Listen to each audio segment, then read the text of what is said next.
Ladies and here on stage, I would like to welcome most beautiful.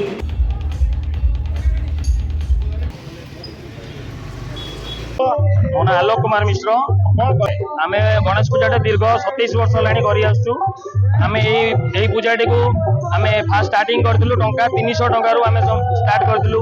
ବର୍ତ୍ତମାନ ଏଇଆକୁ ଆମେ 27 ବର୍ଷ ନେଇ ବର୍ତ୍ତମାନ ଟଙ୍କା 3 ଲକ୍ଷ ଟଙ୍କା ଖର୍ଚ୍ଚ କରିକି କରୁଛୁ। ଆଉ ଆମର ଏଠି ସମସ୍ତଙ୍କର ଭାଇଚାରା ବହୁତ ବଢିଆ। ଆମେ ଏଇ ପର୍ବପର୍ବାଣିକୁ ବହୁତ ଯେଉଁମାନେ ବାହାରେ ରୁହନ୍ତି ଆମେ ସବୁ ବାହାରେ ରହୁ, ସବୁ ଆସିକି ଏଇ ଦିନରେ ପହଞ୍ଚିକି ପୁରା ବହୁତ ଆଡମ୍ବରରେ କରୁ।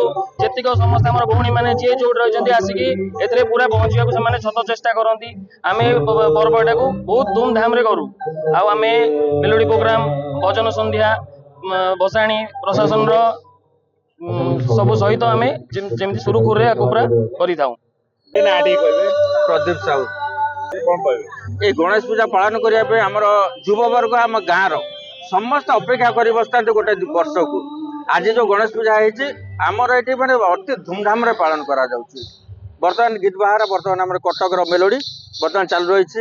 কিছু সময় পূর্বর আমার গেস্ট হয়ে আসিলে পূর্বতন বিধায়ক যাজপুর শ্রীযুক্ত প্রণপ্রকাশ দাস মহোদয় তাকে সম্বর্ধিত করা গেলে।